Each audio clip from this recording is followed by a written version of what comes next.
Well, December is often decisive when it comes to who will be in the running for honours in the new year and who will need the new broom. The month of festivity and joy started with Manchester United's new manager winning his first Premier League game here. Then they managed to win a Manchester derby, and that's where the party finished.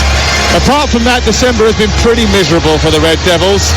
Acrimony off the field, leaky roofs, leakier defences, the Rashford saga, 5 defeats in 7, and strikers struggling to score goals.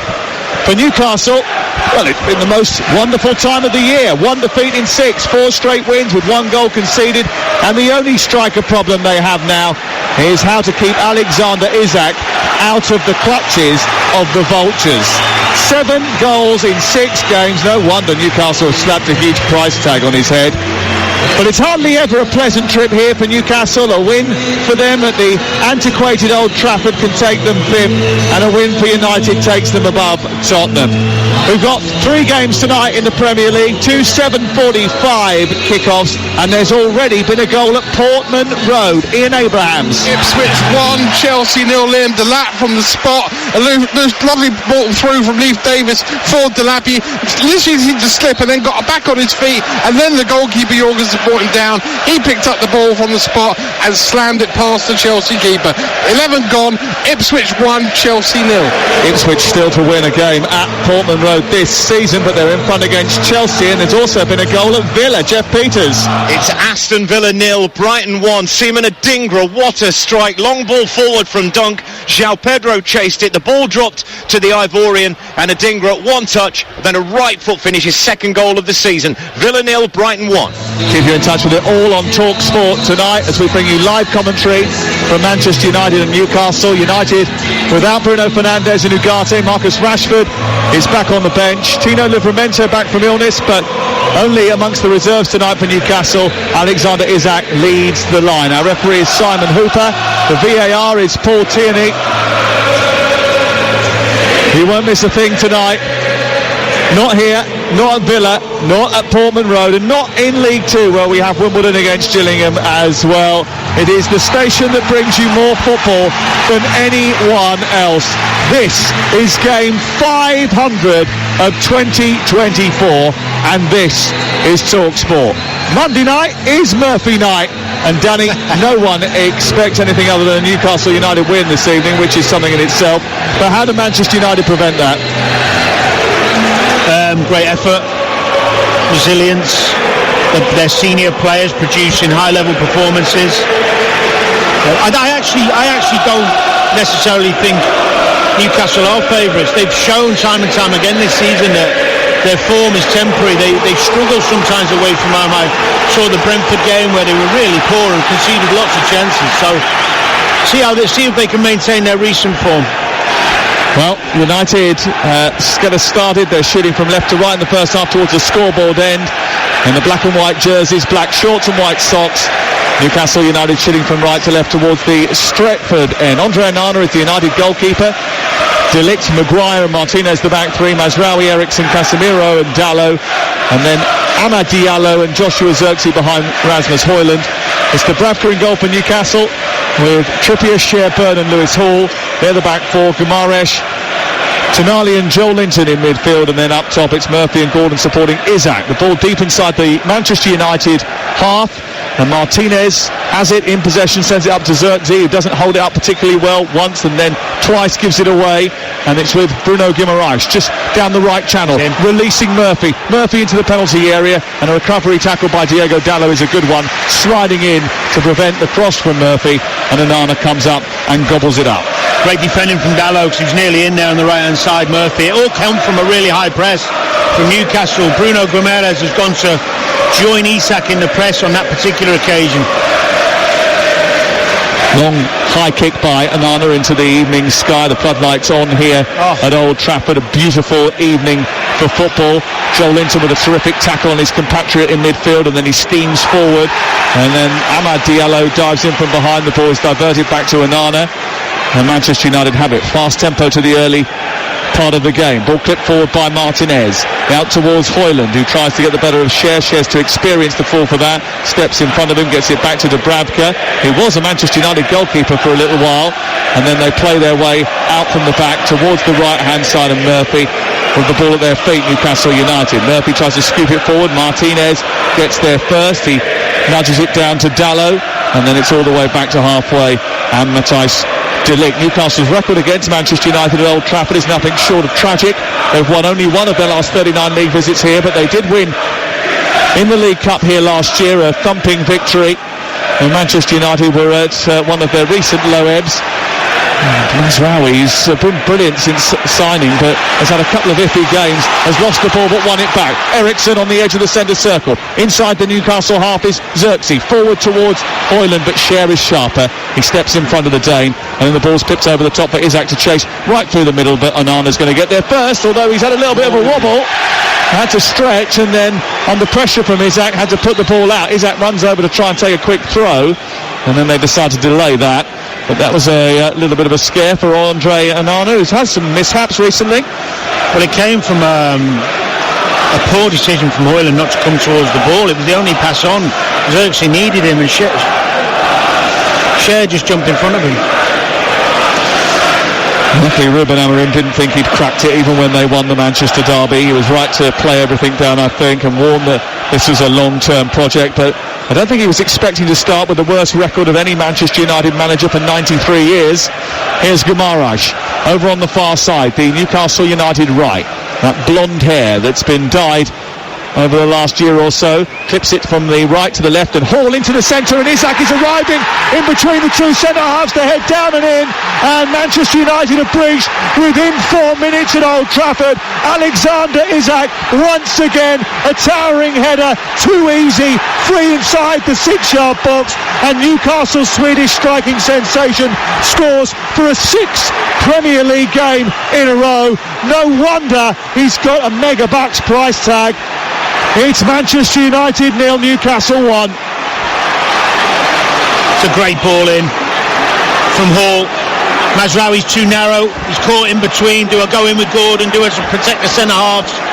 Nice switch from the right-hand side from Bruno over to Gordon, who to Hall. I think he's onside. Takes one touch. There's no closing down. Gets a little bit of a deflection on the cross, but into a great area. And how Isak has got in between Martinez and Maguire, I'm not sure. They're checking for offside still now, I think, on the first pass. Well, they are just checking the goal for offside. Manchester United are hoping for a reprieve. Eddie Howe celebrated. He's never won at Old Trafford before. Where's the offside in the praise frame that we're checking here? No, it's here. It's down here. There's someone on this near side. It's Lewis Hall on this left-hand side. Is he in advance of Matthijs de Ligt? I think we're looking at it with a naked eye. He looks onside, but they will. Paul Tierney is the VAR tonight. The referee, Simon Hooper. They are just checking it. He's miles onside. He's about a size 8 onside, isn't he? Size 10 maybe. Yeah. What size are you? 8. Yeah. Medium. I'm average. 10. I've got weirdly big feet. I know. It's weird, isn't it? I don't believe you. The Newcastle fans celebrate again because they've just been told about the decision. And Isak celebrates his latest goal. It is goal number 13 of the season. Do you know the worrying thing, Sam, there is when the cross comes in, although he's not closed down, it's not like Isak has to make a great run. There's no opposite movement or anything too clever. He just holds his position. It's simple. Too simple. Manchester United behind at home to Newcastle United by a goal to 0. Maguire plays it square onto De Ligt. De Ligt sends it down the right in towards Hoyland. He heads the ball in the air, and Manchester United now are going to try and come from behind. Newcastle are very good front runners. One of only 4 Premier League teams this season yet to lose when scoring the first goal this season. The others, Liverpool, Arsenal and Manchester United. Newcastle have thrashed Leicester, Ipswich and Aston Villa in recent weeks, and on paper Manchester United looked there for the taking earlier. The luxury of wing-backs is they can get out wide early because you've got the extra centre-back to take the winger who goes in. Murphy down the right side, taking it on Dalot, beats him, gets towards the byline. There's a little flick off the Portuguese, and Newcastle are on the offensive once again down that right-hand side. And it's collected by Trippier into Bruno Guimaraes, and then back to Isak, who's dropped deep and tried to feed the ball into the penalty area. Share very tight to Højlund, has committed a foul as the ball went up to the big Danish striker just short of the centre circle, and it's going to be a free kick to Manchester United in a bit of respite. 1-0, 7 minutes played. Elsewhere tonight, Aston Villa behind at home and Ipswich in front against Chelsea by a goal to nil. Big night for Ruben Amorim. They've got huge fixtures over the next week or so. They've got that big FA Cup tie away at Arsenal. Before that, Liverpool on Sunday. And the Sunday session comes live from Anfield this Sunday afternoon from 1:30. This is Amad Diallo on the near touchline, trying to turn. He does manage to do that, feeds the ball down the right touchline, but there's no one there. Then he turns around to Mazraoui and says, well, where were you then? And the ball's back with Newcastle. I've been really impressed with Lewis Hall recently. I think he's really settled into the role. Super technician, gets up and down that line, likes going forward, doesn't mind his one-on-one defending as well. I think he's really been a plus for Newcastle this season. And he's played for England as well. Yep. And that's a big thing for him. I thought he was really good when he came on at half-time in Greece, and did well in his second appearance for England as well against Ireland. It's Manchester United who have the ball over on the far touchline, back here at Old Trafford, on what has been a poor start for them in terms of conceding the goal.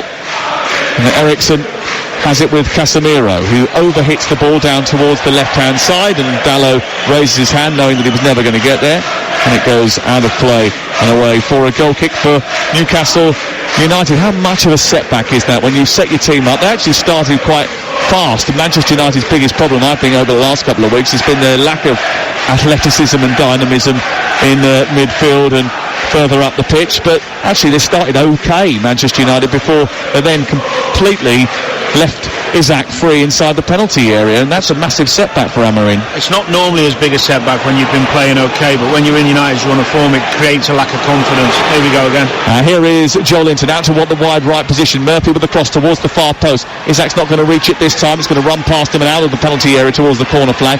Amad Diallo gets there first. He hacks it clear up towards the midpoint of the Manchester United half, but it's black and white shirts that get there first, and they are dominating possession as it stands. Here is Tonali into Bruno Guimaraes, back out wide towards the right hand side, and Trippier it feeds the ball into the feet of Murphy, and then taken on by Bruno Guimaraes into Tonali. Tonali twists away from Casemiro, tries to push it into the box, but it's blocked by Martinez, and Bruno Guimaraes again wins it back. Manchester United can't get it clear, and Bruno Guimaraes again starts to dance forward, very tight to the touchline over on the far side in those bright orange boots under the floodlights here at Old Trafford. Byrne switches the side to the left, and Hall, and then he gets it back again. Byrne then dollies it up for Gordon to chase into the left corner, and he's fast. Gordon, he's going to get there ahead of Mazraoui. He's then going to beat him on the inside and get into the box. A low ball into the near post, comes back to Joe Linton, who strikes, and it's narrowly wide at the right hand upright. Let's go off to Portman Road. Goal for Ian Abrahams.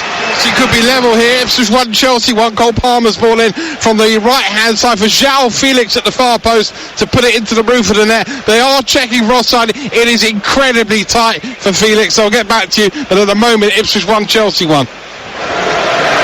Back here at Old Trafford, it's Manchester United 0, Newcastle United 1. Brilliant play that was from Anthony Gordon.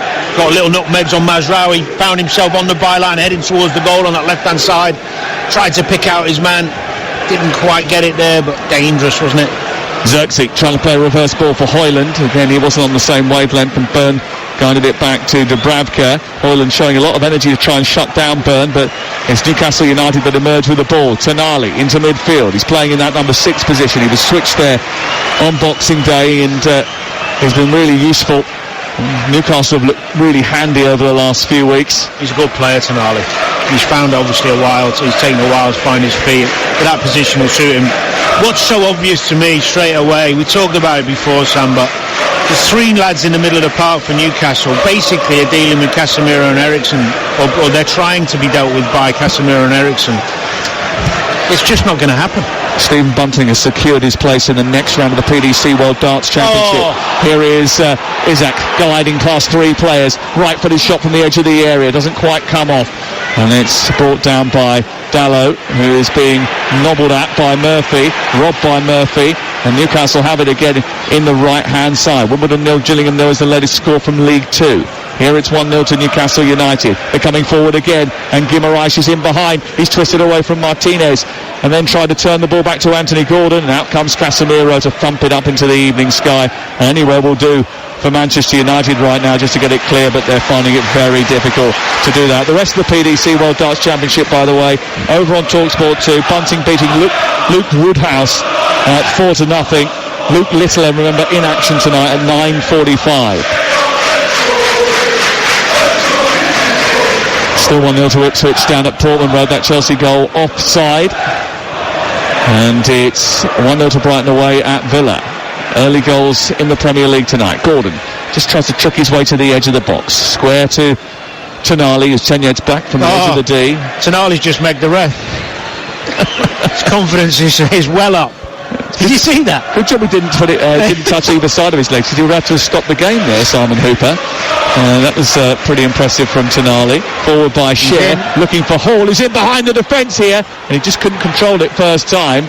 And Amad Diallo, scrambling back, manages to get there and just stops the chance of another effort on goal. But Newcastle all over Manchester United here like a rash.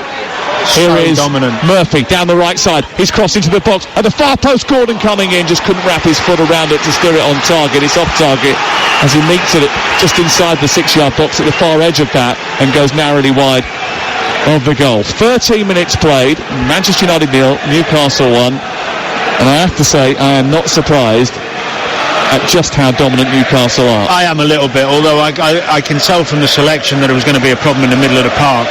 You know, Ericsson and Casemiro's qualities on athleticism, and those three in there, they're a really good trio in that respect. That was a great ball from Murphy, and I was praising Mazraoui earlier, but he's let Gordon run off the back of him there. He had a tough night against Spurs, he had a tough night against Bournemouth, and after being really good, actually, I think, in the early part of the season, he's had a couple of bad games now, and Nasir Mazraoui. And they have won a free kick here. Joshua Zirkzee has been fouled.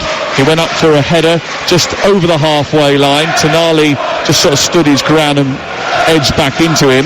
How is that a free kick? A player runs into the back of you, you can't see he's coming, and you get given a free kick against. How bizarre. The free kick is taken by Ericsson, just left of the centre circle. It's lifted over the top of the defence. Actually, Trippier could have left that, and his goalkeeper could have picked it up. He tried to hook it clear instead. Murphy's got it back to Trippier, and now Bruno Guimaraes tries to get away from Casemiro, who wins it back high up inside Newcastle territory, wide on the left, and now Manchester United have possession. 15 minutes played. Manchester United 0, Newcastle United 1. This is De Ligt in the centre circle. First experience for him back in the team since the derby. He's been missing with illness. Only tasted 2 defeats since Erik ten Hag was sacked, and that was in 11 games. But they have struggled without him in recent matches. Ericsson back to Martinez. Ruben Amorim screaming as the ball goes up towards Højlund. He looks a little bit isolated. Amad Diallo heads it back to Casemiro. It's all a little bit stretched and desperate from Manchester United as they try and search for Mazraoui down this right-hand side. It's cut out by the Newcastle defence, and then Sher with a really long raking ball forward tries to find Isaac, but Martinez steps across him. I think one of the disappointing things about Manchester United, especially in the game at Wolves, was the lack of creativity in that first half when it was 11 against 11. A bit like then, Martinez, long, hopeful ball up towards Højlund. Very difficult for him to do anything with that, like this ball we've just seen there. They're just nothing balls. He's too isolated at times. Well, Manchester United have lost a big slice of their creativity because Bruno Fernandes isn't in the team. He is one of those who's prepared to play a risky ball. Doesn't always get it right, but he will gamble. And not a game goes by where he doesn't conjure something. And he's suspended tonight. Newcastle have had 4 shots, 1 on target, 7 touches in the opponent's box. Manchester United have had none of the above so far. but they're coming forward here. Højlund just dabs it on to Eriksson, who joins the attack, gets to the edge of the area, is dispossessed by Bruno Guimaraes without even trying, and then he's played a lovely ball over the top for Isak, who's onside, and he's running now into the penalty area. He's facing up to the goalkeeper. He tries to dink it, but couldn't get underneath it, and he dollies it up into the arms of Onana, but he raced away there in behind the Manchester United defence from the right side. He ran diagonally into the penalty area, and then he just tried to scoop it. Do you know what? I don't know where Martinez is going. He goes ahead of Isak. I don't know if he doesn't see Maguire deeper than him. It's a great ball from Bruno.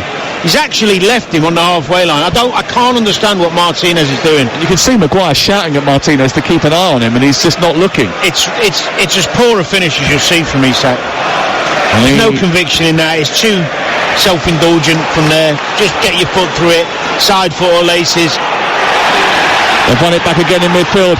This time Guimaraes has taken it off Amad Diallo. They've spread it wide towards Newcastle's right wing position, and Jacob Murphy, who tiggers down the touchline. A low cross is going to be dealt with by Dallo. He didn't get any purchase on that, so we'll go off to the game at Villa Park and find out what the latest is from Jeff Peters. Brighton 1. Villa have had one penalty shout. It's been checked by VAR, not given. There is another VAR check at the moment. João Pedro on Rodgers. Both challenges on Rodgers. The referee's going over to the screen, so we may have a penalty here, but Brighton lead Villa 1-0. Back with you for the penalty in just a second. You're listening to Manchester United 0, Newcastle 1 on TalkSport with Sky Sports, and don't forget, you can stream the biggest Premier League games available with no contract on now, like Manchester United versus Newcastle, live right now. Search Now Sports. Here's Anthony Gordon for Newcastle United, attacking the goal away to our left. He gets down the left side of the area, produces a cross in towards Joe Linton, up there with a header, and it's past Onana and into the corner, and Manchester United are 2-0 behind, and it very much looks as if it's going to be a sorry end to a roller coaster year for Manchester United. The honeymoon is over for Ruben Amorim. Newcastle United 18 minutes into the game, a 2-0 up at Old Trafford. They've only won here once in 39 visits, but it looks for all the world as if they're going to win again. They're bossing this encounter. It's Manchester United 0, Newcastle United 2. Well, again, it's Gordon. Mazraoui's not close enough. It's a great cross, and then you've got a midfield runner, Joe Linton, out jumping Martinez. But it all comes, Sam, look, I'm watching a replay. Bruno Guimaraes, Joe Linton and Tonali, 3v2, playing around the midfield pairing of this 3-4-3. So simple. They get in the final third, and then when it does come in, he's too powerful for Martinez. He can't cope with that. But the 3v2 in the middle of the pitch is basic. Ruben Amorim has to see the problem in the middle of the park. Even if for 5 minutes he switches it and puts 3 in there and 2 up top, put Xerxes with Højlund and put Amad in the middle with them to help them out. Even if he plays as a 10 on Tonali to stop him dictating the game, it's so easy for the 3 midfield players of Newcastle. Scored versus Villa on Boxing Day, also notched against Forest and Saints. The Brazilian powerhouse Joe Linton is on the score sheet again. I did predict 3-2 to Man U before the game. Did you? Yeah. I'll take that bet. I'm not sure that's going to happen. Onana, under pressure from Isak, plays it out towards the left-hand side. Martinez, from the left full-back position, hits it long down the touchline. The one thing that would worry me, that's 2 headers inside the box.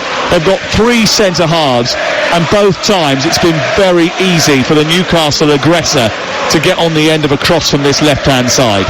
Well, yes, and then if you take that back a step, the crosses have been easy, no pressure on the ball, and to get to the final third is too easy because of the 3v2. That's a tactical thing. Now, okay, Eriksson can't deal with Guimaraes anyway, or Joe Linton, even if he had someone else in there, because he's not up to it physically. But when you've got 2 players in the middle of the park who aren't particularly athletic against 3 that are, you're asking for trouble. And they can't hold the ball up. Xerxes has been dispossessed, and now Newcastle are just once again trying to come up with a pattern of play to get them on the front foot. Højlund's gone down the right-hand side, and it looks like he was in an offside position. He wasn't flagged from the near touchline, so they continue here. Newcastle leading by 2-0. There's been a goal at Villa for Jeff Peters.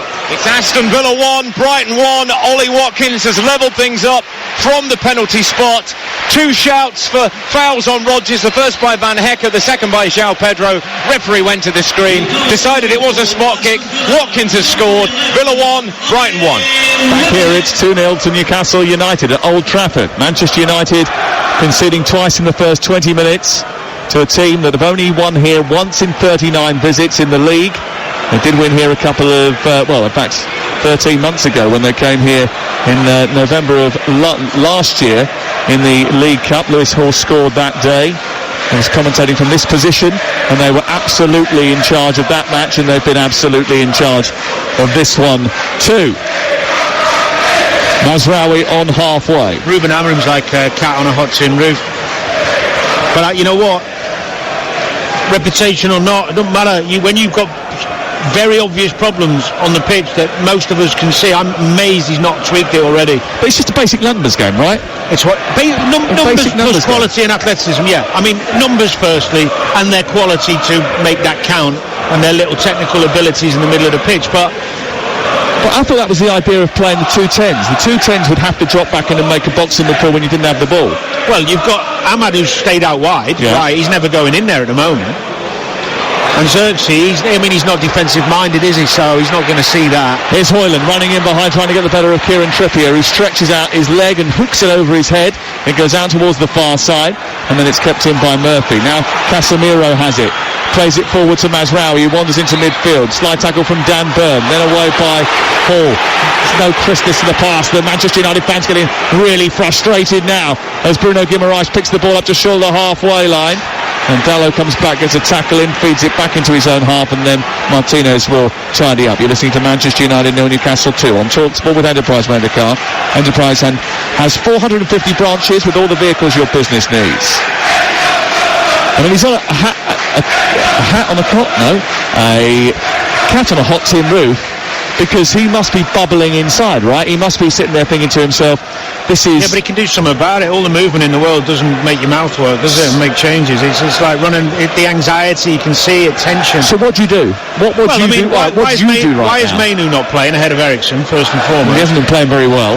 Well, he's still got more legs than Ericsson. Or Toby Collier, I've seen play in the middle of the play. He's an excellent footballer. Good athlete, can play. You need some energy. This United side for weeks has been lacking energy and tenacity. So you find legs, and if you don't have legs, you clog up. You have to defend in numbers. You have to play on the counter. Neither of which they have decided to do so far. Sean Longstaff just going out to warm up because Bruno Guimaraes has just gone down over on the far side. Everybody else is reflecting on the 2 goals that Newcastle have scored. The Newcastle fans, about 3,000 of them who have made the journey across from the east coast to the west and the northwest of England. A fine voice. Joe Linnon's a wonderful player. I would hate to play against him. Could you argue that hit his arm and went into the net? You could. Because it looked, it sort of almost came off the shoulder. VAR would have checked that. If they had deemed it to have been below the T-shirt mark, they would have had to have ruled it out, obviously. All right. Yep. Here's Isaac down this left-hand side, finding Lewis Hall, whose right-footed shot goes straight through the middle of the goal and is clapped by Onana. It certainly wasn't a shot to be sniffed at. Well, he scored this end last time, didn't he? He did. In fact, the only 2 goals he scored for Newcastle have been against Manchester United at Old Trafford. Once in the league, once in the cup. Great press, and they've won the ball back high inside United's half. Newcastle have it, bit of space for Tonali, who moves, shoots, deflection, narrowly wide. Well, he struck that really firmly, Sandro Tonali, and they won the ball back well. Cher fed the ball into the path of Tonali, who struck from 25 yards. It took a little flick, and they went behind for another Newcastle United corner. They lead 2-0. So easy. I mean, Tonali's in oceans of space. That's why he decides to have a shot, but they work it into him. Ericsson gestures as he gets out to him. Deflection from Martinez. Could have gone anywhere. Could be 3.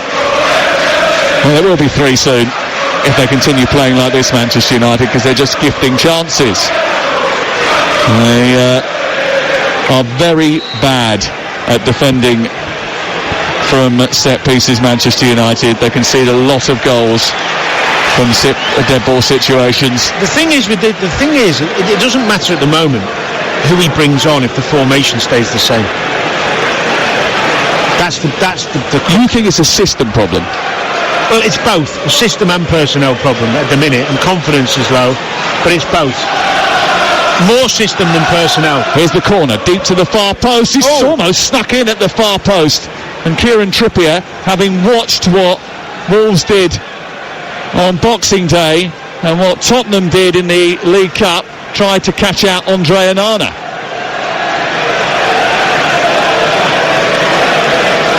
Now, he has had his mishaps this season, Andre Onana. He conceded directly from a corner in that game against Wolves.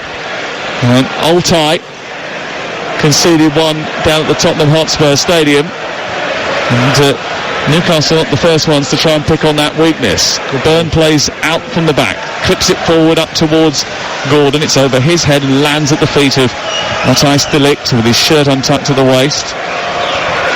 Just edges forward, gives it to Ericsson to Mazraoui, and then Ahmed again, who's very wide on this near side, just sort of running into a spot of bother. And it is a slightly different role for him. I think he's playing wider than I was going to expect, actually. Me too. Martinez into Casemiro, looking for the run of Ahmed in behind the defence, but it's too close to the goalkeeper, easily picked off by Dubravka. And it's been an underwhelming first half an hour for Manchester United. I have to say, I know they've been really poor and all over the place. Newcastle have been bang at it, moving the ball quickly, good runs, good shape, nice balance. You see, the way they're playing, Ericsson or Casemiro can't come out to Tonali. And Xerxes, Ahmad's out wider, we thought he'd be narrower. Xerxes hasn't really got a defensive bone in his head. In his body, I should say, in his head. That was a weird one. But you know what I mean. I'm with you. So they're just dictating. The three midfield boys are dictating. Good header. Burn just pushes Diallo off the ball, gives it to Bruno Guimaraes, who's being wrestled by Ericsson, but it doesn't matter. He's got away from it anyway. He's played in Murphy inside the penalty area, and Diallo has to slide across and put the ball out of play. Ericsson's very lucky, actually, that he isn't given a yellow card from that, because he was purposefully dragging down Bruno Guimaraes for about 2 or 3 seconds before Bruno Guimaraes just flicked him off and played the ball down the right channel anyway. There's also been 3 remarkable recovery runs from Dalot to actually stop Murphy having a free slide across the goal. Yeah. And without him, it might be even worse than it already is, and it's bad. Here is the corner over on the far side. And Lewis Hall has trotted over to take it. Gordon is lurking with intent on the edge of the penalty area. Murphy is there as well. Murphy guides it back to Trippier, so he's got a different angle. Maybe he wants to feed it into the box. No, he's giving it back to Lewis Hall, who's going to strike from distance, blocked by Xerxes. It spills out to the right wing position, where Tonali threatens to cross it, then does. It's in towards Dan Burn with a header, and he just sort of glances across the face of goal rather than hitting the target. Comes back out to Isak, who wanders into the box, lays it off towards Trippier. Trippier back to Gordon. Gordon back to the edge of the area. Shea turns and hits it. Comes back to Isak inside the box. He slams into the corner. It's a terrific goal. The offside flag has gone up now. Isak is complaining, saying that he wasn't offside, and they will check this on VAR, but it was a thumping finish from a 45-degree angle. He's wagging his finger, Isak. They will check this. I think he's saying it come off United player, but the Newcastle players kicked it onto the United player. Yeah, it's offside. Isak is complaining that the ball that was played forward by Anthony Gordon, well, it doesn't look offside. No, it's the Shea ball. Because it came off of the turn and hit the ball against the defender, Isak is claiming that he was able to strike it legitimately, but he was miles offside. Hell of a finish though, wasn't it? It was a great finish. He is very good. In front of goal is Alexander Isak, and he's running for it now, up towards the edge of the centre circle, trying to help it on towards Joel Linton, who takes over. Manchester United untidy. Here is Tonali. He feeds it into Guimaraes. Here comes to Gordon, and then Tonali takes over. Hits the post from 5 yards out. This has got massacre written all over it, this. Manchester United are wilting. What a move. Newcastle in fine fettle. They're cutting Manchester United to shreds.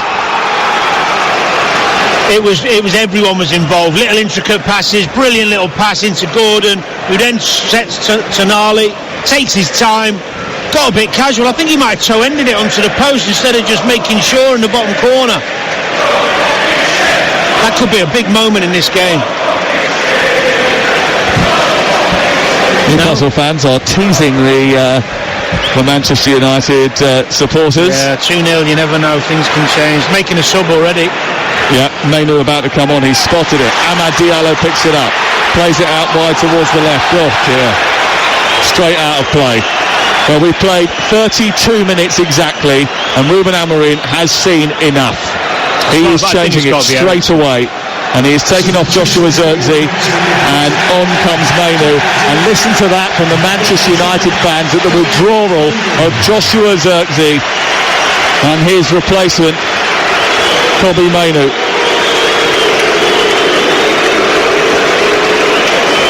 Well, talk about ends of the spectrum. You had a massive cheer from the Manchester United fans, and then a few boos as well. Clearly, some of the Manchester United fans not happy that a lot of them cheered a substitution of one of their players, but I think it just shows you the low ebb at which Manchester United find themselves at the moment. I think it means Eriksen will push further on, but it does give them an extra number in the middle of the park, which is what you've been calling for. It does, yeah. And it had to be done. I mean, he's 10-15 minutes late, but it's still, at least he's done it.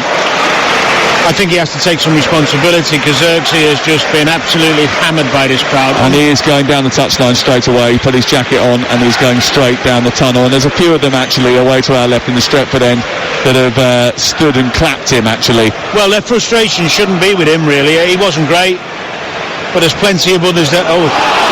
Here is Højlund running in behind Murphy, gets into the air, right-footed shot, it goes narrowly wide of the left-hand upright. Well, Manchester United haven't had a shot in anger, but a long ball down the left channel, raced onto by the Dane, gets to the edge of the 6-yard box and sends it towards the far corner, and he wasn't too far away from getting Manchester United back into the game. Really, they haven't been in all afternoon. Well, he couldn't listen. That was the best chance. It was a decent run. It might have just been off actually, but as he goes in, nice touch from him, takes it early, it's unlucky. Well, you could have taken any one of these United players off really. None of them could have moaned. Well, the first change is Kobbie Mainu on for Joshua Zirkzee, and that just changes the complexion of that midfield, the makeup of it, and we'll see what happens next. Manchester United trailing by 2-0, held up by Diallo. Joe Linton comes across and puts some pressure on Amad Diallo, but Fabian Schär had already been penalised for holding Rasmus Højlund. There is a free kick on the halfway line. Let me give you the latest odds from our betting partner Ladbrokes, where right now you can get Manchester United come back and win the game at 14-1. Newcastle to win the match is 15-2 on. You can draw. You think the draw is possible? 13-2 is available at Ladbrokes. 18+, speedgambleaware.org. Manchester United have the ball inside the centre circle. They need a goal before half-time here. They've had a terrible start to the match. 10 minutes before the break. Here is Martinez down the left side, feeding it onto Diogo Dalot. Approaching the edge of the penalty area. Miscontrols it. Murphy will get it. Then there's a bit of a confusion between the two. Dalot a little bit too physical. Free kick given. Do you know what's really surprising is I'm just looking at where Eriksen's gone. He's actually gone into the same position Zirkzee was playing. I thought he was going to go and stand on Tonali. I don't think the system's changed. I think he's just felt that Zirkzee was getting a bit of stick or having a bad half an hour, so he's dragged him. Eriksen's actually gone to that little tucked in left-hand side position where Zirkzee was. You can still see the 3v2 in the middle of the pitch. I'm absolutely gobsmacked by that. Free kicks in Newcastle in the right full-back position, leading by 2-0. Important for Eddie Howe now, just to... I mean, obviously all the talk is going to be about Manchester United and how they react and what they can do from here. But it's important for Eddie Howe and Newcastle United just to keep hold of the game, manage it well. It should be over, shouldn't it? It should be finished. Yeah, it should be finished, because they've hit the post. They've had another great chance. They've had 2 great chances with Isaac and others. Is that Joshua Zirkzee coming back now? It is. I think he's come back from the dressing room, head up, hood up, walked down the touchline, and he's back with his teammates. to take in the rest of the first half, of which there is 9 more minutes for Manchester United to try and get back into the game. But it's been a tricky performance from them so far, lacking the tactical nous and the ability to repel a physical and vibrant Newcastle United team. It's half-time at Portman Road. TalkSport's Ian Abrahams. Ipswich 1, Chelsea 0. Liam Delap's penalty separates the two sides. He went down very easily. Soft award, but given by John Brooks. At the other end, the crossbar and the post denying Cole Palmer, and also the offside against João Felix. That went to VAR, which took an eternity. At the break, though, Ipswich 1, Chelsea 0. Still Wimbledon 0, Gillingham 0 in League 2. Here it's 2-0 to Newcastle United as Martinez sends the ball forward, looking for Mazraoui inside the penalty area. He tries to bring it down, tussles with Dan Burn, and Burn sorts himself out to be able to clear, but actually Mazraoui was penalised for being overly physical, and the free kick is given on the edge of the 6-yard box. What Newcastle have done well defensively is Jacob Murphy has tracked Dalot the whole half, which allows Trippier to come in and play as a third centre-half, if you like, in effect, which means they've still got an extra man when they're defending the United 3. But every aspect of Newcastle's play has been good, defensively and offensively. They've just got to make sure they don't slip and let their levels... I mean, look, United can't do any worse second half. We'll talk about that, I'm sure, but if Newcastle keep their levels up and keep doing what they were doing, they should win this game comfortably. Well, they benefited from John Duran sending off on Boxing Day, but they did rack up 22 shots against a very well-organised team. You would imagine that they were looking forward to getting stuck into Manchester United's defence tonight. It certainly felt like that in the opening half an hour. Here is Bruno Guimaraes out to Trippier. Trippier back to Bruno Guimaraes. I think if they want it and they go and get the killer goal, it will be over. Yeah. Here is Joe Linton trying to get away from Mainu, but even Mainu can't bring him down because he's too strong, and he tries to feed the ball into Murphy and almost did that. And then Martinez tried to play it against the arm of the defender, but he's given it straight back to Newcastle, 10 yards short of his own penalty area. What the hell is he doing? Here is Bruno Guimaraes, back to Lewis Hall. Tonali spots the run of Trippier, down the right side. He's able to head the ball back to Isak, right angle of the penalty area.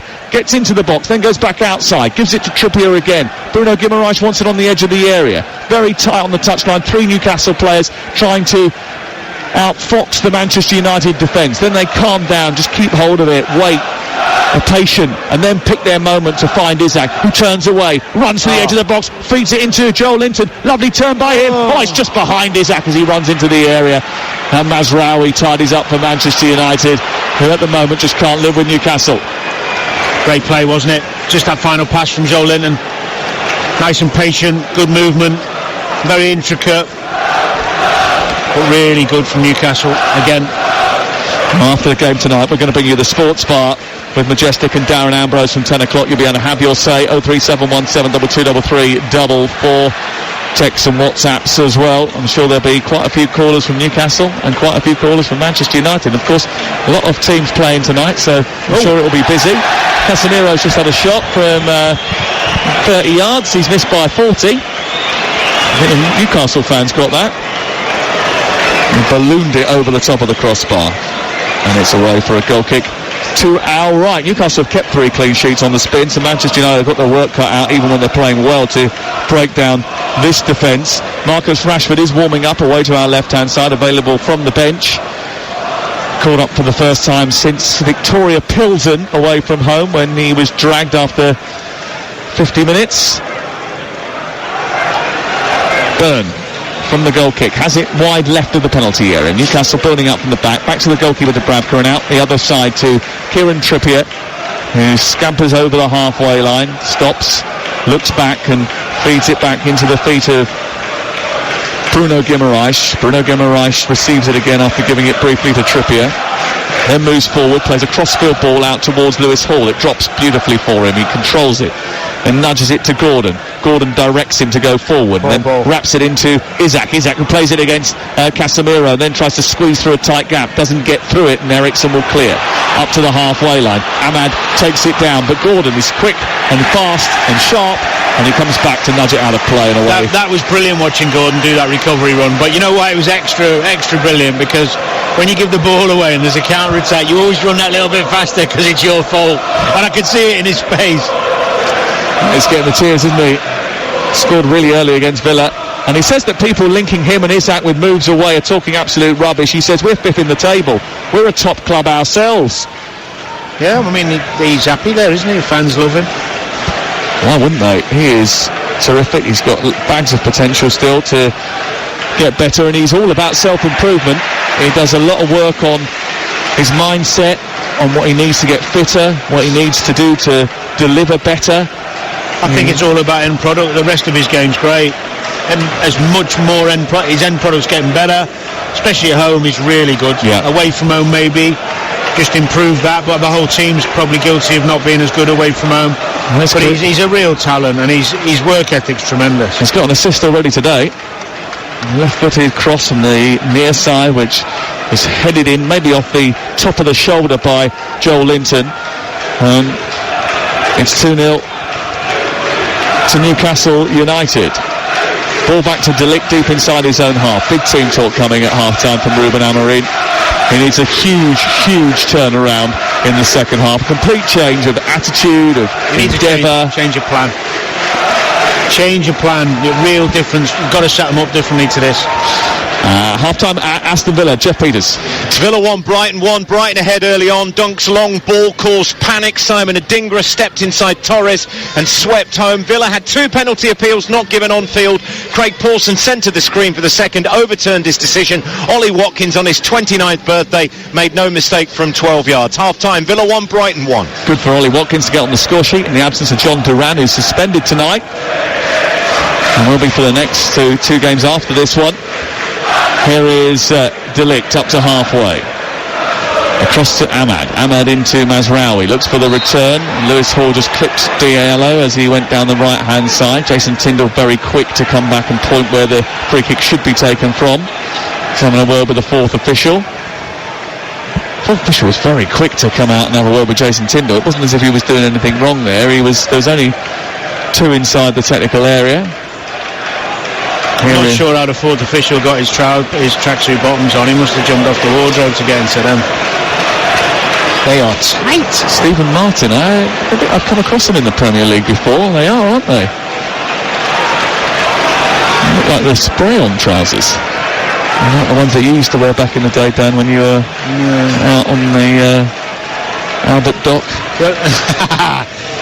We're a bit more flary back in the day. Were they? Yeah. The only reason I wore tight trousers if they were hand-me-downs. Here is Cher out towards the far side, looking for the run of Murphy. Goes all the way back to Onana, and then he squares it, but the press is on from Newcastle United, and they quickly try and put Manchester United under pressure, and as a result of that, the ball goes up towards the halfway line. Actually, it was missed by Byrne, and that almost allowed Hoyland to grab hold of it, but Newcastle very good at just tidying up whenever they look as if they're going to lose the ball. And that's been a feature of their play recently. In fact, Anthony Gordon was talking about, once they'd conceded so many goals away at Brentford and they weren't playing particularly well, they weren't getting consistent run of results, they had a bit of a dressing down. They had a open session where they told a few home truths, and he said, after that, we sort of had the discussion, what do we want to be? Do we want to be a top team or not? Since then, they've won every single game. Here is Isak over the halfway line, motoring down the right side now for Newcastle, who lead by 2-0. It's fed into Jacob Murphy, then back to Trippier, who's crossed into the boxes towards Isak, away, but only as far as score on the edge of the penalty area. 3 minutes of added time at the end of the first half. Dan Byrne was actually in the box there for that cross. Fair play to him. I'm not sure they should be taking that many risks just yet at 2-0, throwing your centre-half forward. Well, maybe they want to finish the game before half-time. Yeah. And they know the next goal in this match is absolutely crucial. If they're to get it, it's good night. And Manchester United probably will find themselves in an impossible position. If they were to score the next goal, Manchester United, game on. You never know. You never know. Here is Cher, forward to Bruno Guimaraes, back to Cher. Guimaraes trying to turn away from Martinez, who's followed him in. That's the first time one of the centre-halves has come into midfield to help the 2 midfield boys out, That's what's got to happen in this system, right? Given away, and now picked up by Mainu, who slips it wide. Casemiro over the top of the goalkeeper and away past the left-hand upright. Well, mistakes were made at the back there, gifting the ball to Kobbie Mainoo, who slipped it into the 18-yard box. Casemiro's got to finish it, hasn't he? It's a brilliant chance. Best chance of the half for Manchester United. Shea, don't know what he's doing. Talk about concentration. Flicked it with the outside of his foot, straight into Mainoo's path, takes his time. Little reverse pass for Casemiro to bend it into the corner, and he just overdoes it a little bit. Scoops it rather than whips it. Great opportunity to get themselves back in. He actually had time to take a touch. I would be rocketing Shea if I was the manager or his teammate, because that was the opening of the door to let Manchester United back in, wasn't it? Such a basic mistake. Mainoo causing Joe Linton a bit of a problem. Given away by De Ligt. Manchester United have gifted it back to Newcastle. Tonali out to the right. I'm sure Eddie Howe will be going in at half-time saying, look, we can finish this game.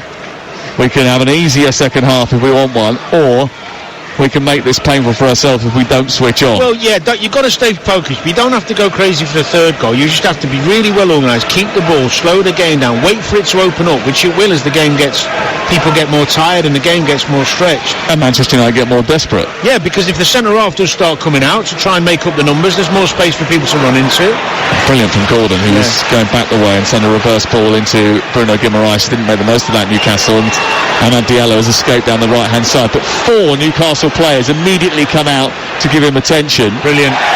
Excellent defensive work, hunting impacts to ensure that nothing causes them grief before the end of the game. Or the half, I should say. Well, they've been at it, Newcastle. They have, but they've got to maintain the levels. Don't get sloppy, silly passes. Make sure you still track the runners. Well, there are boos at half-time from the Manchester United supporters, because although Newcastle's December looks like finishing in style, we'll probably get 5 stars should it stay like this. Manchester United's first half performance was incredibly poor. The first half an hour even more so. Ruben Amorim had to make a change after 32 minutes and bring on Kobbie Mainoo, dragging off Joshua Zirkzee. But by then, Alexander Isak and Joe Linton had already given Newcastle a 2-0 lead. And in truth, after Tonali hit the post, Isak missed another big chance, and other options were available to Newcastle in that first half. It could already be over. It might already be over. Manchester United 0, Newcastle 2.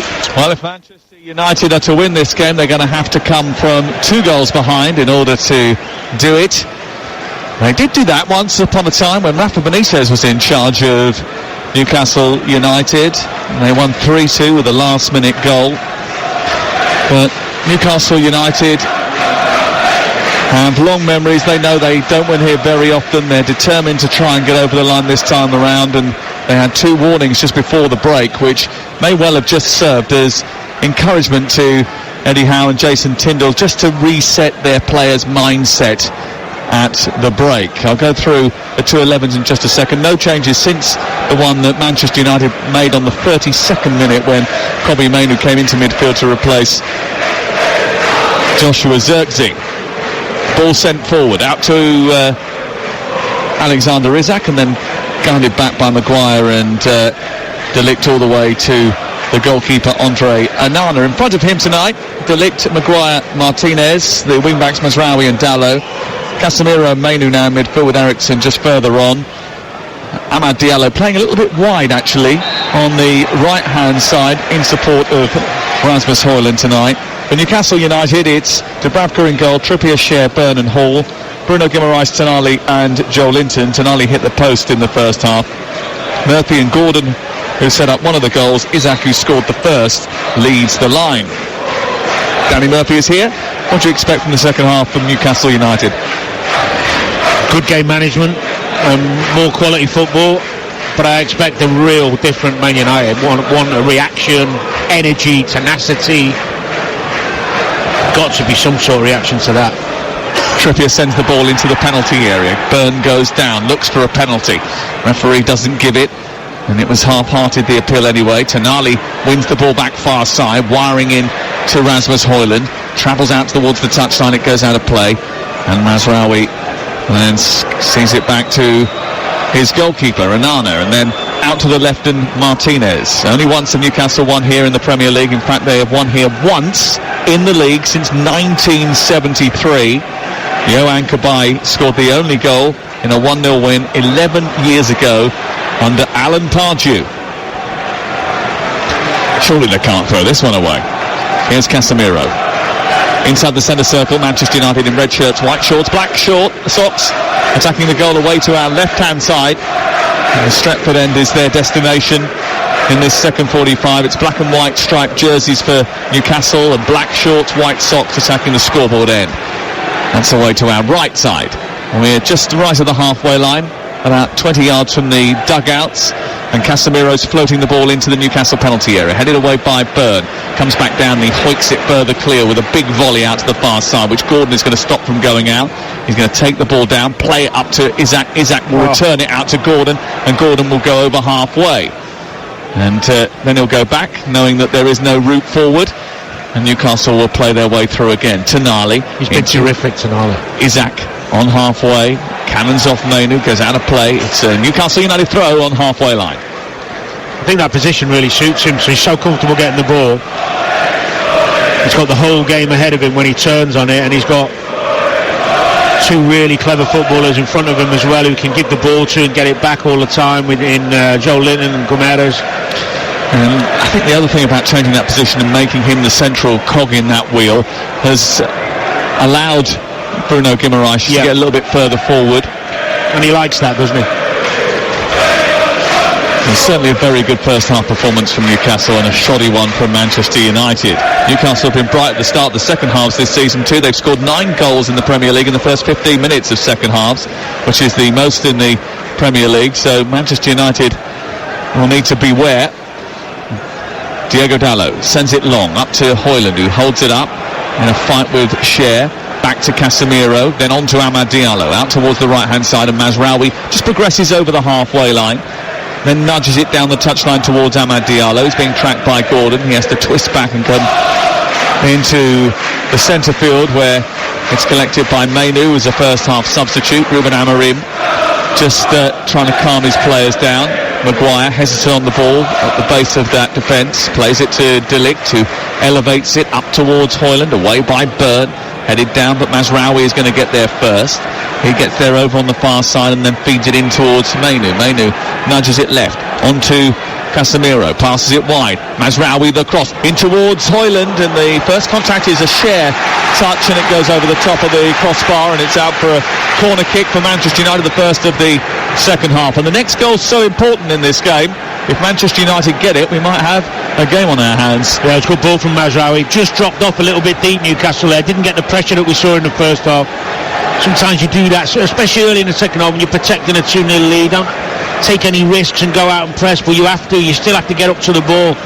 Here's the corner in towards the near post, which travelled all the way through the 6-yard box, and it comes back out to Mazraoui, who tries to nudge it into the box. And Newcastle have been really good against the set pieces this season. In fact, against corners, it's now over 100 corners that they've faced this season. They've only conceded from 1. But that was slightly dicey, that. And then Joel Linton and Tonali have just got in each other's way. The ball has bounced kindly for Ericsson.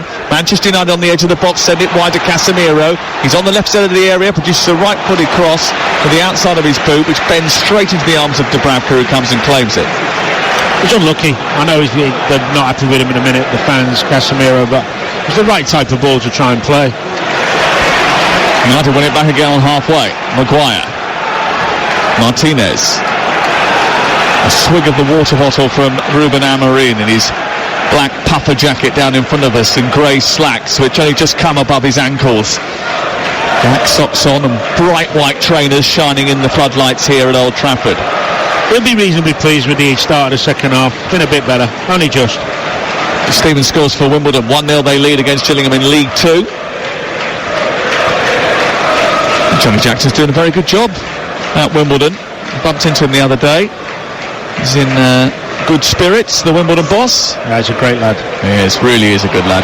Here is Paul feeding Isaac, but he's not going to get there ahead of Martinez, who just put on the afterburners and just got ahead of the Swede and nudged it back to his goalkeeper. But it'll come back again through Joel Linton, and then Bruno Guimaraes, who is chopped down by Martinez rather agriculturally, and it's going to be a free kick 10 yards in front of the centre circle. Simon Hooper blows the whistle very quickly. And Manchester United's now set-piece coach, assistant manager Carlos Fernandez, comes out to the edge of the technical area to deal with their set-pieces, which are, well, they haven't been handled very well in recent weeks, that is for sure. Do you know what's crazy is they all stand in this technical... I can tell you no player's looking over and asking him what to do at this point.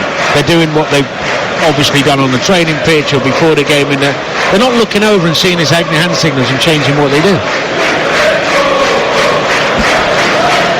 Are you saying it's for the cameras? Yeah. 53 gone. Exactly what I'm saying. Kieran Trippier is standing over the set piece. Isaac has peeled away to the left edge of the box, and they can go either way here. They have Isaac and Byrne on one side of the line, Guimaraes and Cher on the other. They've sent it short, then Murphy dollops it over the top. It's headed away by Maguire, comes to absolutely nothing, and then Trippier sees it back to his goalkeeper. Did you just say he's dolloped it? Yeah. Up out towards the far side. Well, he's trying to use a range from the lexicon. Oh, nice. Lovely feet by Mainu into Højlund. Højlund back to Eriksen. Eriksen out towards the near side, and now Manchester United on the attack with Martinez. He wants to slide it through to Højlund inside the area. He tries to hold off to Kieran Trippier and get it back to Amad Diallo, who cuts in right footed, shoots, hits the back of Tonali. Casemiro wins it. Tonali very quickly up the pitch to close him down, but Martinez has it on this near touchline, and Manchester United are coming forward. 54 on the clock. Dallo trying to take on Murphy. Can they give their fans a bit of hope? They were frustrated at half-time, furious in that first half. Manchester United trying to find a way through. Newcastle in a good shape behind the ball, set up well. Martinez again looking to nudge it back infield towards Mainu. Mainu tries to pierce the lines with a ball through to Casemiro, gets it back again. Mazraoui's wandered into midfield. Centrally now lays it off to Martinez, but there's no real room for them to progress forward here, Manchester United, and Isaac has pinched the ball from Casemiro, and now a chance for Newcastle to break, and Isaac goes over the halfway line, feeds it into Gordon. Gordon cuts infield now, needs another out ball, but again, no need to risk it, so he comes backwards. Well, that's the balance, actually, Sam. There is no need to risk it, but sometimes there is. Go and kill it. Play with the same intensity of 0-0 to get the game done. It's a delicate balance. Do you risk the ball and try and kill it off, or do you just throw it down? And that's always a dilemma, and that's why sometimes you're damned if you do and damned if you don't. If they control the game really well and walk away with 2-0, United don't have many chances. Everyone says really well managed. You know, when you can see United here for the taking, and they go back when they were in good positions to attack them and play balls in behind. And I think Kieran Trippier is struggling. Yes, I think that might well be his hamstring that has just gone. I think it happened a little while ago because Livramento was already getting ready. Yeah, and he has just been called back from his warm-up, which has been taking place away to our left-hand side. And Tino Livramento is going to replace Kieran Trippier, who hasn't seen much action this season because of injury, and then because Livramento has probably gone above him in the pecking order. Livramento is on now to take the place of Kieran Trippier for the final 35 minutes of the game. It's 2-0 to Newcastle here. What's going on at Ipswich? Any sign of a Chelsea fight back to Sports Ian Abrahams? Not really. Ipswich 2, Chelsea 0 midway through the second half. Now Enzo Maresca has Jackson and Sancho on the pitch. But to be honest with you, Chelsea haven't looked like scoring in this second half. Ipswich 2, Chelsea 0. I thought they did really well in the second half of the game against Arsenal, Ipswich, and they'll be delighted if they get their first win at Portman Road tonight. Isak's got to do better there. He's held onto the ball, but not long enough. He's given it away to Maguire, who's turned it over on halfway, out to the left-hand side, collected by Dallo. Newcastle lead by 2-0. A pivotal point in the game. Actually, Trippier has come off and gone back on again. He's got a hamstring injury, but he's running back on to the field of play. Might just be a bit of cramp. Might be. But Tino Livramento is about to come on. Here is Casemiro, little back heel, finds Mainu, and then he can't find Højlund, and then Tonali and Joe Linton wrestle for the ball, and Guimaraes in there as well. Casemiro with a blood and thunder challenge. The ball spills out to the left wing position, and Dallo tries to get across, and it's blocked by Kieran Trippier, and it goes out of play on this near side. What was great about that is the urgency of the doubling up from wide areas when someone's going to get across him. Trippier coming off. He's not happy about it, I don't think. I think he wanted to stay on, actually. He's done well, he's played well. Looks sharp. But he comes off now, and he's taking his time to come off the pitch because he wants to make sure that they get set for this throw-in, which is about to take place down by the corner flag. Manchester United are going to try and construct and toss into the box here. He gets a round of applause from the Newcastle supporters, a clap of the hands from his manager Eddie Howe, and Tino Livramento takes his position at right full-back. Here is the throw for Manchester United, who are behind by 2-0. I think the set-piece coach is going to go and head this in. Yes, he's gone right down the touchline, hasn't he? In order to deal with this. Everybody watches on in anticipation. Can Manchester United find a way back into this game? Throw in from Dalot, left side. Launches it in towards the near post. Flicked on by Casemiro. Helped on by Ericsson. It's in the air. There's a fight for the ball. It comes to Mainu, who strikes it. Blocked by Lewis Hall. Comes out to the edge of the area. And now Ahmad tries to scoot down the right side. Turns it back into Mainu. Mainu needs support. Ericsson lifts it towards the far post. Casemiro with a header. It drops inside the box. It's still not clear. Away by Lewis Hall, and now Dalot works it back from Maguire, and Manchester United try and keep the pressure on. Better from Manu.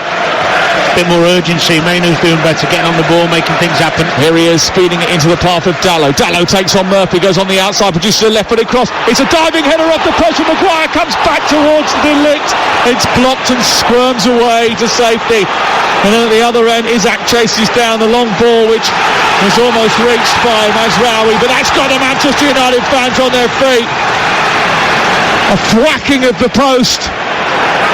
And as the ball came back into open play, Maguire felt as if he was going to get United back into the game.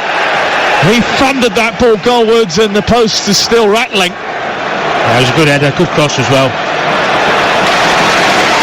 So it's a decent reaction from Manu. They were down and out in that first half, and they've shown a bit of, well, they had to show a bit of fight, of course they did. Amad Diallo trying to get in the inside left channel. Across comes Cher, but again Diallo goes sliding in and just prevents him from getting a proper clearance on that. It goes out of play, and it's away for a throw in to Newcastle United on this near side. 2-0 to Newcastle. We're hitting the hour mark live on TalkSport, and remember, we've got more live football for you on Saturday when we bring you Newcastle's game against Tottenham Hotspur. A huge match that is for both Tottenham and Newcastle, especially if it stays like this. Great block, wasn't it, from Lewis Hall? After it hit the post, it came to the Ligt. Lewis Hall dived in front of the ball, put his body on the line. He got that in a dangerous area, didn't he? He did indeed. Manchester United 0, Newcastle 2. TalkSport with Sky Sports, and don't forget you can stream the biggest Premier League games available on no contract with Now. Right, Manchester United versus Newcastle live right now. Search Now Sports, they've won it again high up, and here's Højlund running through. Across comes Dan Burn, and that ball is actually cleared up towards Alexander Isak, who moves down the right hand side. He's fouled by Martinez, and Martinez will be lucky here not to get a yellow card. Yellow. Because it's not just that one, but there's several others, and it is a yellow card for the Argentine. They've got to be careful, Newcastle, in terms of taking their foot off the gas, because the game's there for them. They've just lost that impetus to want to go forward with the urgency, and they're happy sitting in and managing it, and that's what I was talking to you about before, Sam. It's really difficult sometimes to find that balance. A bit more risk and they'll get the reward. They haven't taken enough risk second half just yet. I think that's why Eddie Howe's contemplating some changes. Well, they have a free kick on this near side, about a yard in from the touchline. It's 15 yards inside the Manchester United half, wide on the right hand side. It's sent into the box. It's headed away by United. Casemiro was the one who got the final touch on it. Headed back by Murphy. Drops for Tonali and Mainu to fight for the ball. Ericsson comes and helps out his teammate. And then Casemiro is shut down by Joe Linton, but the ball ricochets kindly for Maguire, who clears up over the halfway line. Livramento helps it back to his goalkeeper. And Newcastle reset. Well, those changes, what are they going to be? Let's have a look down the touchline. Joe Willock is warming up.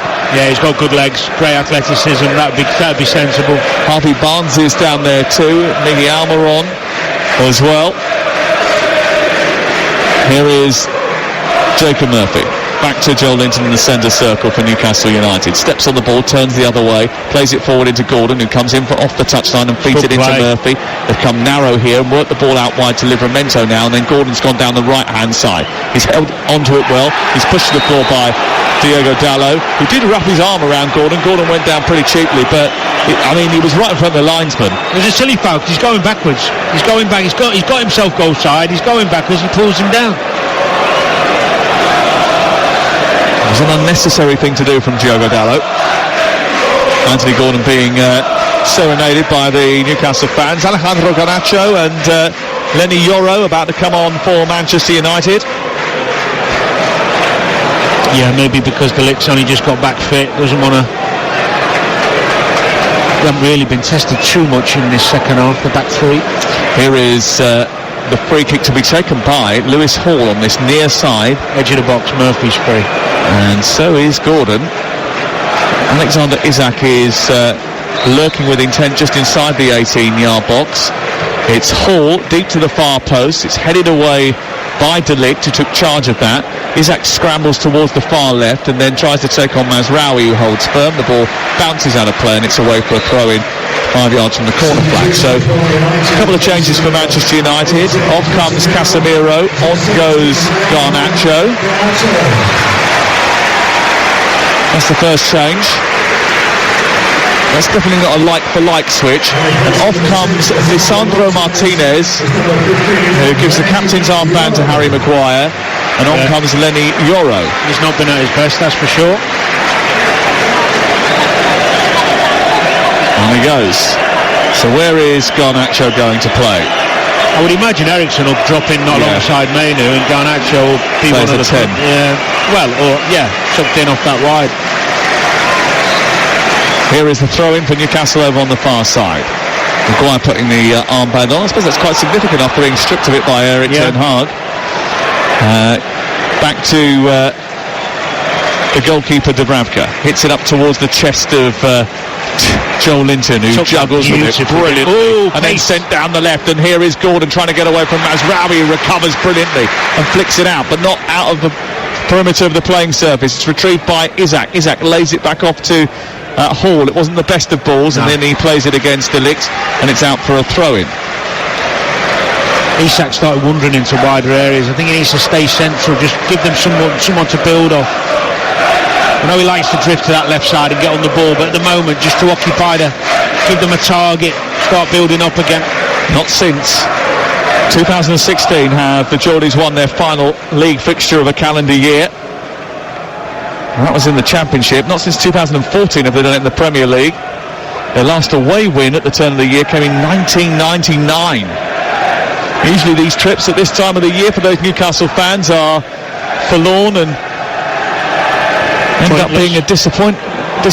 Oh, Lewis Hall might be onside here. He's trying to run and take on Onana. Onana comes out, cleans him out and takes the ball, and then the offside flag goes up. And that is why managers hate the delay of the flag. I don't think Lewis Hall was offside. I'm not sure what he's... And the reason managers hate the delaying of the flag there is because if that was offside and the assistant was going to stop it, there was a potential issue there where Hall could have got injured on a different moment. Offside, actually. Yeah, just about. Right decision. We've got to start asking the question, haven't we, about why is Rashford on the bench if you're not going to use him when you're 2-0 down? No, I just wonder whether he was on the bench because he just needed to fill the bench. Here is Livramento taking it down, nudging it through to Tonali. Wants to return Livramento. Oh, if Isak hadn't have got in the way, it would have gone all the way through. And Livramento would have been in behind the defence. But there was a little nudge of the hand from Isak. Isak should know because of the pace of the ball. It wasn't the best ball from Tonali, to be fair. 67 on the clock. This is Talk Sport. Chelsea losing away at Ipswich. Aston Villa in front against Brighton, and Manchester United behind at home to Newcastle and about to lose a third game in succession at home in the Premier League for the first time ever. He's done well, Cher. He's been brilliant tonight. They've left him one-on-one with Højlund because they know he can cope, and he's just bit wise. Wise, strong, intelligent. Anticipates the ball that's coming towards him. He knows when to dive in, when to hold off. He's an experienced Swiss international. Here's Fabian Schär. A ripe old age of 33 now. Got a great reading of the game. Ball forward for Gordon and Hall to chase, and the Manchester United defence backed off, and Hall picked it up, and then he strikes it left-footed. And really, he should have stopped and pulled it back for Gordon, who'd stopped his run, pulled off the defence, and actually just stood on the edge of the area and had a bit of space. Well, they got lucky there because Isak mishit the pass. He was passing it to Gordon and mishit it to Hall, but still danger. You just see how he just pulls it. It's actually good defending from Maguire. Let's head off to Villa Park. Jeff Peters. Aston Villa still leading Brighton by 2-1. Seaman Adingra putting Brighton in front. Watkins penalty, and then Morgan Rogers getting Villa ahead early in the second half. Half chances at both ends, but Villa lead Brighton here 2-1. Since Kobbie Mainoo came off the bench, Manchester United have had 8 shots, and Newcastle United have made just one opportunity. Neither of the two teams have hit the target, though, during that period. Which shows you actually that the level of control that Manchester United have had since that change, highlighting the issues that you spotted early in the game anyway. Well, one thing you're missing is Newcastle gave them that control. Because they'd already had the 2-0 lead. Because they're 2-0, yeah. It's a nice start, and he has made a difference, but you've got to put it in perspective. Newcastle, but you go 2-0 up any game, you let a team have control, you wait, you play the game of chess. Yeah, you're keeping them at arm's length. Yeah. This is Murphy into Tonali. Now on to Bruno Guimaraes, and now Joel Linton, who pokes it down the right, looking for Isak. He's trying to get better of Dalot. Dalot dives in but can't get it away from Isak. Isak again, who's quite wide on this right-hand side, trying to get past Dalot again, and skips past him, then skips infield, lays it off to Livramento, and then back to Tonali from Bruno Guimaraes. There's space for Murphy down this right side. Now Isak is in the centre.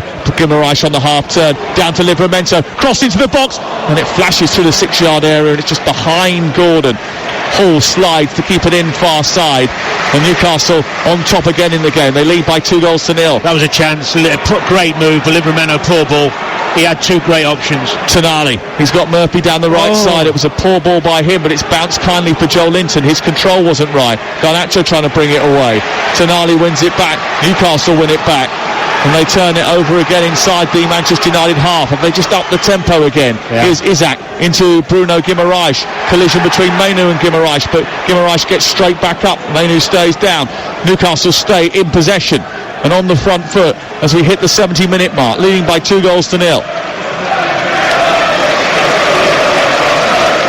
And it's sensible from Newcastle as they up the tempo, and then when they realised there was nowhere to go, they just went back to the halfway line, kept the ball, and went to build again from the back. Their away record hasn't been great over the last year and a bit. They've lost 12 of their last 23 Premier League road matches. They are looking to win back-to-back away games for the first time since January of this year. And this will be a big feather in Eddie Howe's cap, because the Geordie jaunts to Old Trafford usually end in tears. Here is Livramento. Back to Tonali, deep inside his own half. Tonali, the Italian, with his longish black hair. Poor kick from the goalkeeper. Awful from Dubravka. He's given it straight to Mazraoui, and he's invited Amad Diallo to tinker into the box. His shot is blocked by Bruno Guimaraes. It just spills out to the far side. Hall stops it from going out for a corner, and then kicks it up towards the halfway line. It was very good defending by Lewis Hall. When a keeper kicks when you're winning a game, he's got to go longer than that, because then if you don't win it, it's fine, you're still in shape. But to try one where it can get cut out, it's just game management. We talk about it all the time. I talk about it all the time.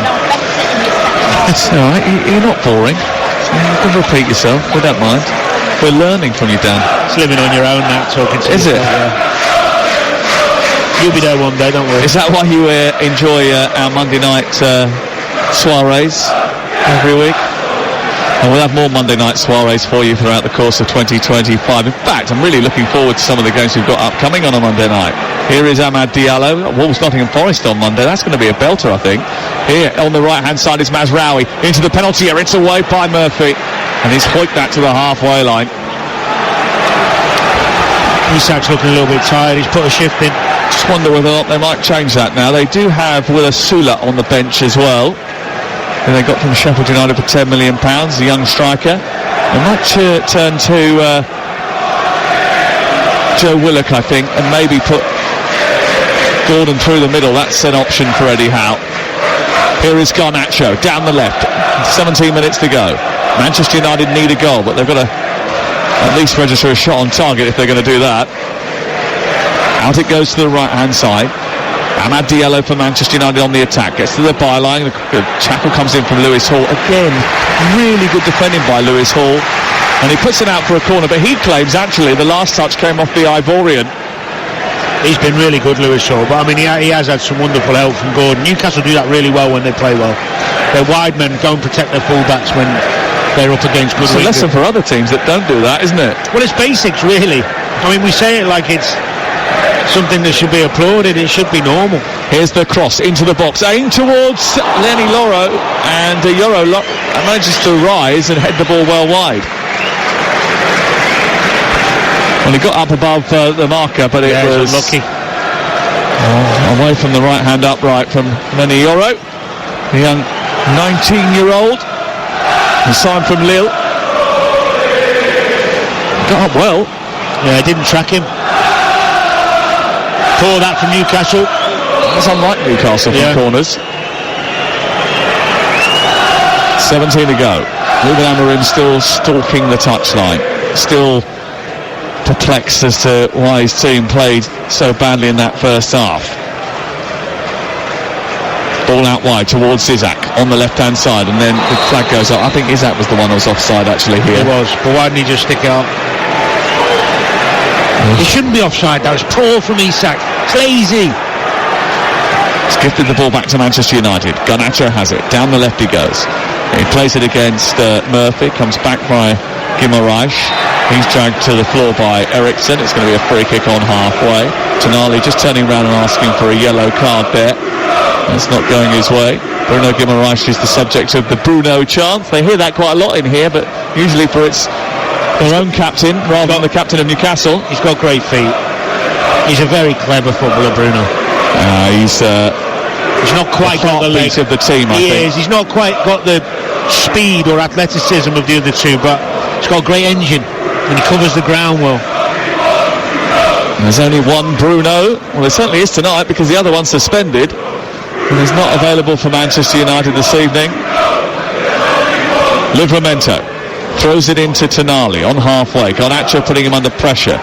Goes back to Fabian Schär. Schär in the right full-back position to Tonali, to Livramento's first time ball up to Isaac. Isaac again. He's coming back from an offside position. And he's scored 6 in 6 consecutive Premier League games.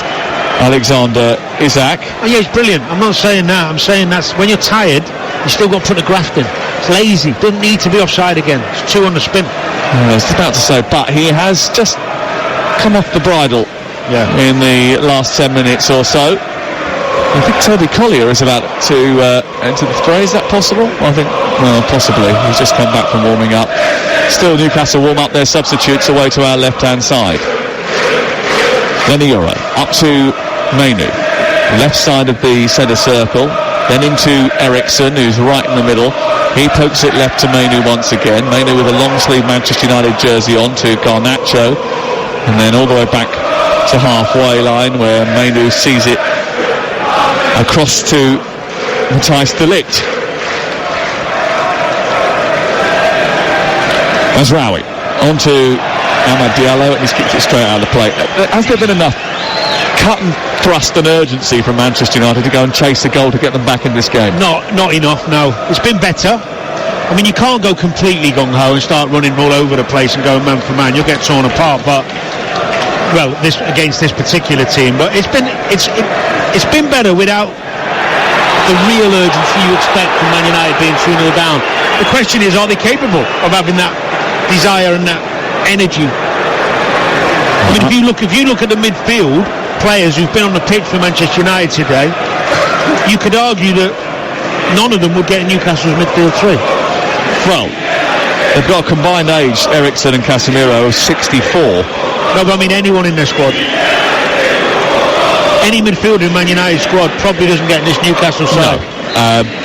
The athleticism and dynamism and intensity of that Newcastle midfield, physicality of that Newcastle midfield is just better than anything Manchester United have got to offer. It's currently Manchester United 0, Newcastle 2. The latest odds are available at Ladbrokes, but right now you can back Manchester United to win at 40-1.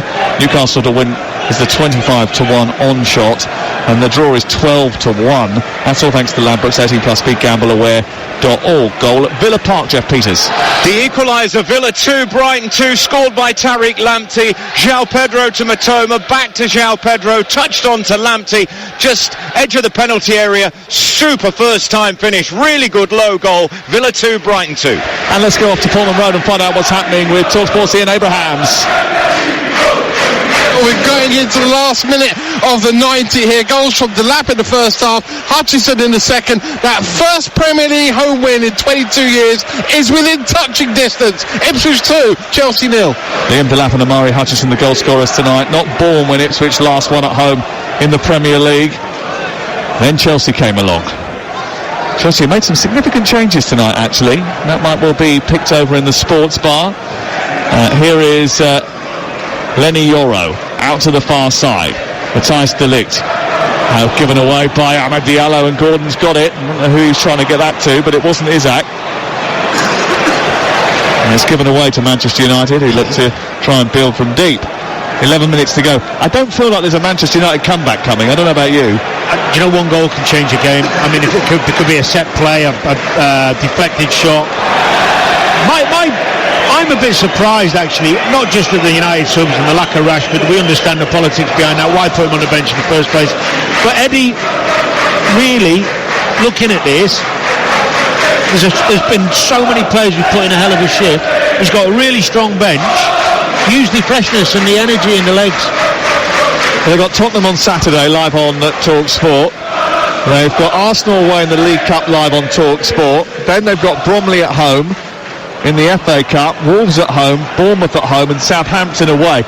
They could have a December to remember and a January that goes quite well for them as well. Anthony about to come on, and Amorim is being taunted by the Newcastle supporters. Marcus Rashford just sits on the bench as Anthony gets ready to come on and try and change the course of this game. Cher and Højlund get involved in a wrestling match. This time Cher is penalised as he drags the Dane to the floor. You see, the thing is with putting Rashford on the bench and having no intention of using him, so what you're doing is you're saying to him, look, you've worked hard, I'm going to reward you and put you on the bench. What you're actually doing is causing yourself more problems, because the player gets really annoyed at you because you put you on the bench and they're never going to use you because you're 2-0 down. He's putting everyone but Rashford on, and then the crowd and the journalists start all asking questions. You were better just leave and doing what you're doing. Well, he did ask to leave. He has told everybody he wants a new challenge. Yeah, which is his fault. In an unsanctioned interview. His fault. Which he didn't give anyone any notice of. So he's got questions to answer as Højlund tries to get in round the back from the free kick. You're spot on, Sam. But Amorim has put him back in. Don't do that then. Stick to your guns, because if you've got no intention of using him, you're only causing more problems. I think, and we'll have to check this, Fabian Cher, I think he was just booked there for that challenge. If he was, he's going to be suspended for Saturday's game away at Tottenham Hotspur. That question about Rashford and not using him might well come up on the sports bar later. 03717223344. Certainly there'll be a discussion about this game and many others with Natalie Sawyer and Gabby Agbonlahor tomorrow morning from 10 o'clock live on TalkSport, the breakfast show, and then Crookie and I will do the same from 10 o'clock tomorrow morning. We've got lots to get through. Lovely little nutmeg by Bruno Guimaraes on Alejandro Garnacho. Isak's not there. He needs him. He takes the ball out towards the right touchline, but there's no option for Guimaraes, and he runs the ball out of play.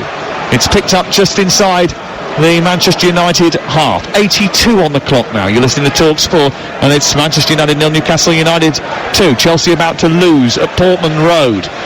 And Ipswich win for the first time in the Premier League this season at home.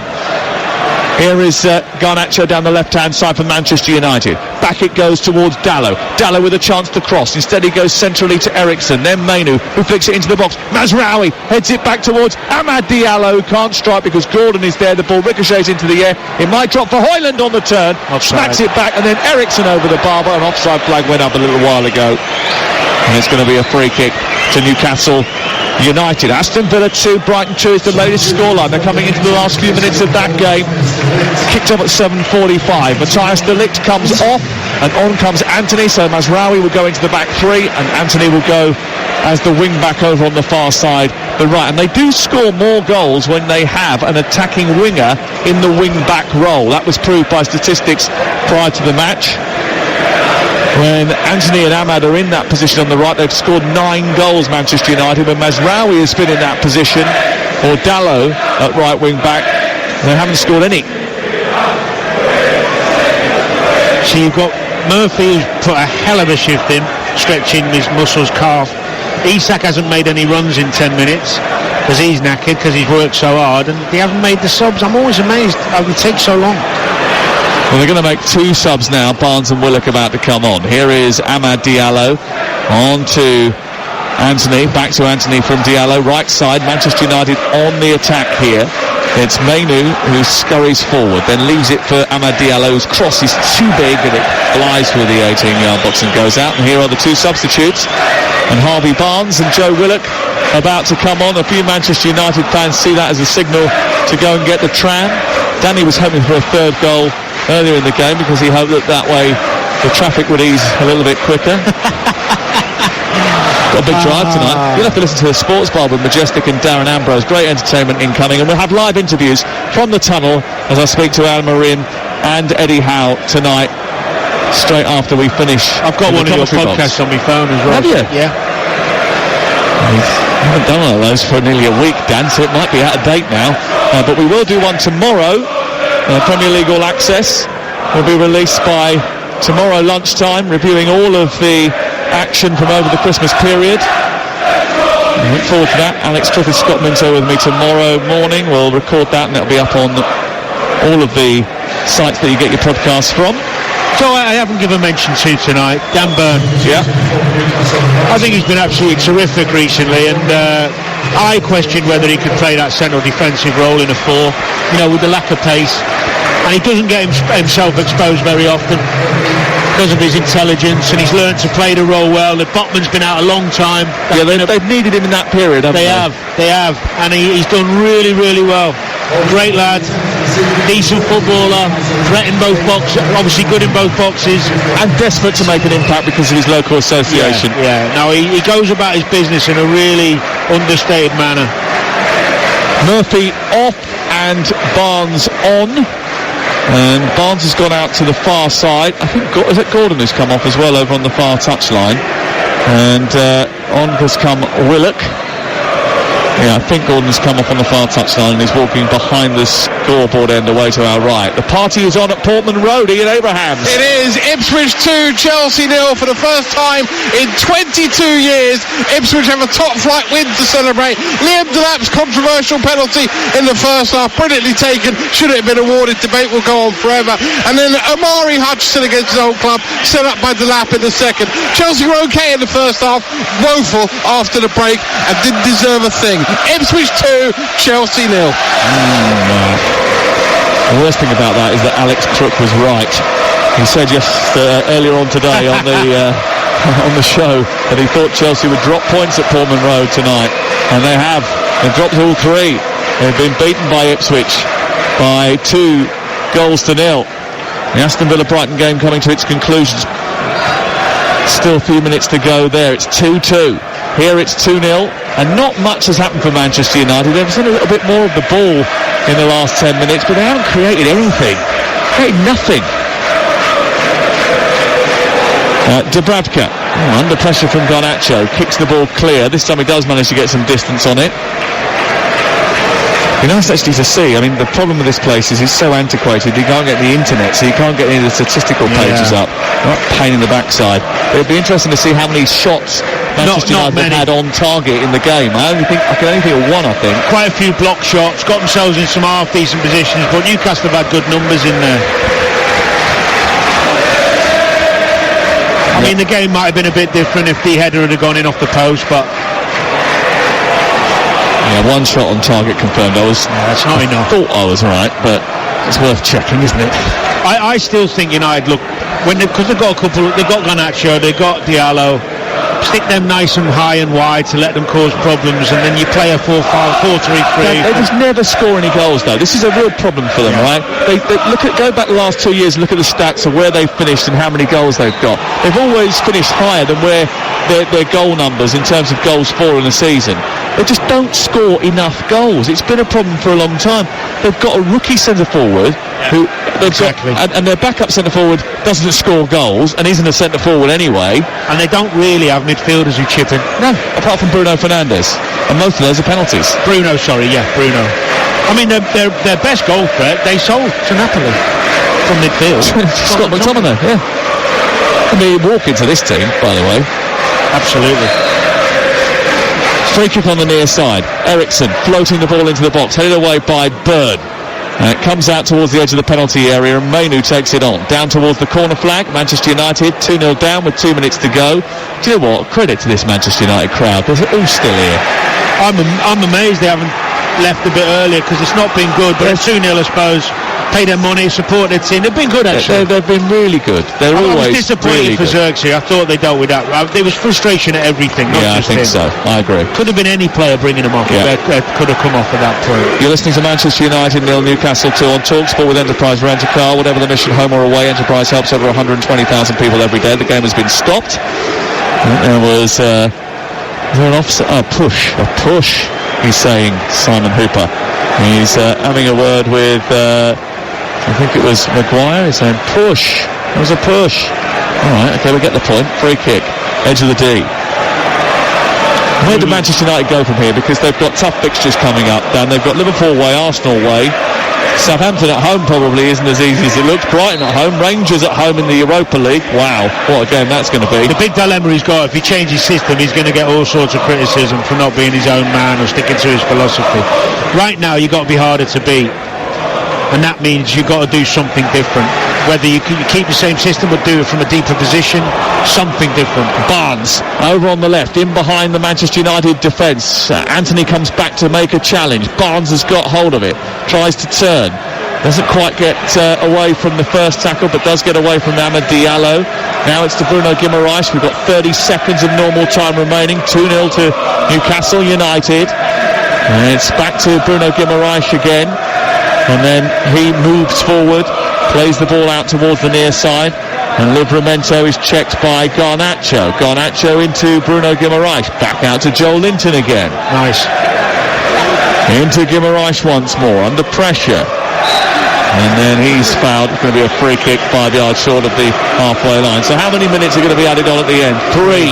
He's got to get some energy and legs into the team, Sam. And if that means Diallo, Garnacho wide, you can bring Collier in with Mainu, Ugarte in the middle of the pitch. 3 people who are all willing to get about. Something that gives you legs and energy and gets the fans behind you. And he's got a problem up front because Højlund's way off it. He's not a threat. And Xerxes can't hold the ball up. No. Rashford's his most dangerous forward, and he doesn't want to play him because he said he wants to leave. I mean, it's chaos. Onana sends it long. It's headed away. Tonali up the field. Manchester United going to be beaten again at home for the first time. They've never lost 3 successive Premier League home games. They're about to make an unwanted slice of history. They last lost 3 consecutive league matches at home between December 1978 and 1979. This is the worst they've been in nearly 45 years. Here is Garnacho combining with Dallo. A tackle by Guimaraes in the right full-back position does enough. They know they've done enough. They've managed to hold Manchester United at arm's length in this second half, and they're going to go away with 3 points for only the second time in Premier League history. The records are tumbling like the raindrops usually do from the Manchester sky. Newcastle about to win a 5th game in a row. They've now scored 18 goals in 6 Premier League games in December. No Bruno, no Rashford, no Shaw, no goals, and a downcast, downbeat Old Trafford. And again, it's 3 games in a row without a goal for Manchester United.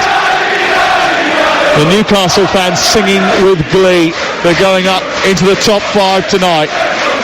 The European places beckon, and if you get into the top 5, there's a 97.8% chance this year that you'll get in the Champions League. Oh, fantastic start. You like that, didn't you? Where'd you get it from? Oh, don't you worry. Go do your research, pal. Full time at Villa. Here's TalkSport's Jeff Peters. Villa 2, Brighton 2, pulsating end-to-end stuff. Simon Adingra's early goal cancelled out by a penalty from Ollie Watkins after VAR intervened. Watkins teed up Morgan Rogers early in the second half to clinically fire Villa ahead, but Tariq Lamptey finished off a gorgeous team move with 9 to play to ensure the points were shared. Villa 2, Brighton 2. Joe Linton goes down. The cameras here at Old Trafford pan to glum faces in the Old Trafford crowd. Forward by Cher. We're into the last 15 seconds of additional time. It's Dalot forward towards Rasmus Højlund, who chases into the corner. He'll work, but has he got the quality to lift this Manchester United team and lead that United attack? That will be the question. Miley and Asula about to come on. I don't think they'll get the chance. Here's Garnacho down the left for Manchester United, trying to get a cross into the box. It's blocked by Livramento. It's away and up towards Isaac. Isaac trying to get clear, but there's the full-time whistle, and the roar you can hear is from the Newcastle United fans. Manchester United lose a 5th game in December. They haven't lost 5 games in a calendar month since 1962. It feels hopeless, and that isn't being defeatist, because that sense of loss and pessimism permeates every crack of the antiquated Old Trafford, and you wonder if they have bottomed out. Ruben Amorim mentioned the word survival the other day. He didn't really mean relegation, but he might have to start prioritising it the way it's going. For Newcastle, it is the complete opposite. Eddie Howe wins at Old Trafford for the first time as a delirious December to remember for Newcastle comes to an end. 5 straight wins, and they have signalled their intent that they fancy rejoining Europe's top table in 2025. A terrific first half performance, a well-managed second half performance, and Manchester United are beaten at home again. It's United 0, Newcastle United 2.